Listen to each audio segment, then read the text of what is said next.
Hello बच्चों, नमस्कार। आज मैं आपका क्लास 11th का स्टार्ट करने का उद्देश्य से आया हूँ। लेकिन क्लास 11th को स्टार्ट करने से पहले हम लोग कुछ बातें जान लेते हैं। क्यों क्लास 11th पढ़ना बच्चे के लिए ज़रूरी है। इस बात को जब तक बच्चा जानेगा नहीं तो उसको क्लास 11th पढ़ने में कोई रुचि नहीं रहेगा, मतलब रहता ही नहीं है। उसको लगता है चलो क्लास 11th किसी प्रकार से ऐसे वैसे करके हल्का फल्का इधर उधर करके हम निकाल लेते हैं और क्लास 12 में अच्छा से मन लगा कर पढ़ लेंगे। तो आप गलत सोच रहे हैं, इस बात का ध्यान रखिएगा। गलत इसलिए सोच रहे हैं कि यदि आप क्लास 11th नहीं पढ़ोगे तो क्लास 12 आपको समझ में नहीं आएगा। और आज जो हम आए हैं आपको पढ़ाने के उद्देश्य से नहीं आए हैं, कि ऐसा नहीं कि कोई चैप्टर हम आपको पढ़ाने वाले हैं, नहीं। सिर्फ हम लोग आज बातें करेंगे और ज़्यादा देर हम बात करने वाले नहीं है। आपका 5 से 10 मिनट का बातें होने वाला है। थोड़ा सा आपको हम बताएंगे कि क्लास 11th क्यों इम्पोर्टेंट है, क्या ज़रूरी है और क्यों ज़रूरी है, इस बात को आपको जानना ज़रूरी है। ठीक है ना। तो सबसे पहली बात हम करना यह चाहेंगे कि बच्चे को क्लास 11th पढ़ना क्यों चाहिए। तो बच्चे को क्लास 11th पढ़ना इसीलिए चाहिए क्योंकि क्लास 11th 12th का बेस है। अगर आप क्लास 11th नहीं पढ़ते हैं तो 12th आपको बिल्कुल ही समझ में नहीं आएगा। और किसी बच्चे को ऐसा लगता है कि नहीं, बड़ा दिक्कत है, क्लास 11th हम कैसे पढ़ेंगे, डायरेक्ट हम क्लास 12th पढ़ेंगे। तो उसको हम सलाह यही देना चाहेंगे कि आप कम से कम क्लास 11th का 3 चैप्टर पढ़ के रखिए और बहुत अच्छा से पढ़ के रखिए। पहला चैप्टर का नाम है बच्चा ट्रिग्नोमेट्री और दूसरा चैप्टर का नाम है आपका, यहाँ जो हम स्टार्ट करने वाले हैं, कैलकुलस। और कैलकुलस में यहाँ हम 2 चैप्टर देखेंगे। पहला चैप्टर का नाम होगा हमारा लिमिट और दूसरा चैप्टर का नाम होगा हमारा डिफ्रेंसिएशन। ठीक है, जिसको आप डीसी भी कहते हैं। ठीक है, ये 3 चैप्टर्स को आपको पढ़ के कम से कम तो रखना चाहिए क्लास 11th में, ताकि क्लास 12th को समझने में आपको परेशानी ना हो। और इसके अलावा हम आपको बताते हैं कि क्लास 11th पढ़ने से आपके पास क्या बेनिफिट होने वाला है।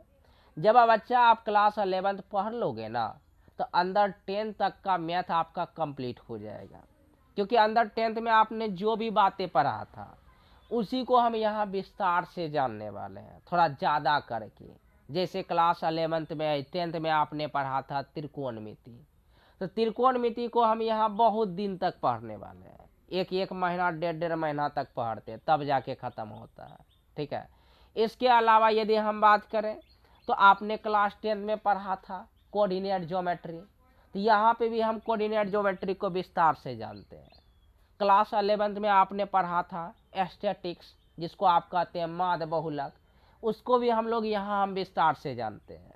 क्लास 10th में आपने पढ़ा था आपका क्या पढ़ा था आपने एपी, और यहाँ पे उसको भी हम विस्तार से जानते हैं।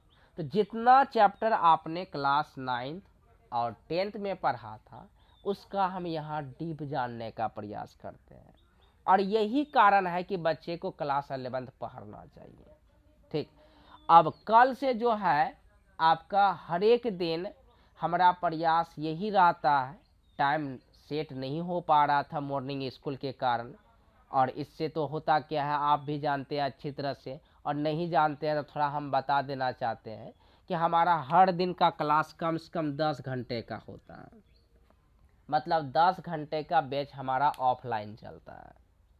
तो 10 घंटे के बाद आपके लिए वीडियो भी प्रोवाइड कराना बड़ा दिक्कत हो जाता है बच्चा, इसीलिए हम रेगुलर वीडियो ला नहीं पाते हैं आपके लिए। लेकिन अब मॉर्निंग स्कूल समाप्त होने वाला है तो हमारे पास सुबह में भी हल्का टाइम बच जाएगा, दोपहर में भी हल्का टाइम बच जाएगा और शाम में भी हल्का टाइम बच जाएगा। तो प्रयास यही रहेगा कि जो भी टाइम बचेगा उसमें हम आपको वीडियो देने का प्रयास करें। तो हमारा प्रयास तो यही है कि हम यहाँ 10th का वीडियो आपको दें, 11th का वीडियो दें और 12th का वीडियो दें। लेकिन अब बच्चे आप पे डिपेंड करता है कि आप किस क्लास के हैं और किस क्लास का वीडियो आपको बहुत ज़रूरी है। तो जो बोलिएगा उसका हम देने का प्रयास करेंगे। ठीक है। तो एक बात को ध्यान में रखिए कि क्लास 11 आप पढ़िए, यह आपके लिए बड़ा ज़रूरी है। नहीं पढ़िएगा आगे सब दिन आपको कष्ट होगा, ठीक है ना। तो इस बात को लेते हुए कहते हुए हम जो है अब जो बात करने वाले थे क्लास 11 के बारे में, थोड़ा सा हम बता देना चाहें कि क्लास 11 में हम स्टार्ट कहाँ से करेंगे, क्या करेंगे, कौन सा टॉपिक पढ़ने वाले हैं। तो याद रखिएगा क्लास 11 का सबसे इम्पोर्टेंट टॉपिक है आपका ट्रिग्नोमेट्री। यदि आप ट्रिग्नोमेट्री नहीं समझते हैं तो क्लास 11 पढ़ना आपका व्यर्थ है, मतलब पढ़ना नहीं पढ़ना बराबर है। तब इससे अच्छा है कि आप पढ़िए मत कीजिए। और किसी को लग रहा है कि ट्रिग्नोमेट्री बड़ा भारी भरकम चीज़ है, तो आप यदि ध्यान से मेरा पढ़ाया हुआ को आप देखेंगे समझेंगे तो वह बिल्कुल आपके लिए आसान हो जाएगा, ठीक है। तो हमारा प्रयास अब कल से यही रहेगा कि एक वीडियो हम पर दिन आपको डालें, क्लास 10 का भी, 11 का भी और 12 का। तो 11 में हम स्टार्ट करने वाले हैं ट्रिग्नोमेट्री स्टार्ट करने वाले हैं, और 12 में हम स्टार्ट कर चुके हैं इन्वर्स ऑफ ट्रिग्नोमेट्री, और उसको लेके हम आगे बढ़ेंगे। और 10th में आपका हम एक्सरसाइज 1 से स्टार्ट किए हैं रियल नंबर से।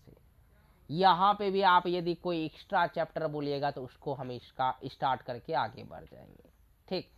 तो बच्चा इस बात को आप सदा ध्यान में रखिए कि क्लास 11 आपके लिए बड़ा ज़रूरी है और उसको पढ़ना ही पढ़ना पड़ेगा आपको, ठीक है। तो मिलेंगे आपका कल से हम क्लास 11 का, 10th का और 12th का वीडियो लेक्चर्स लेकर।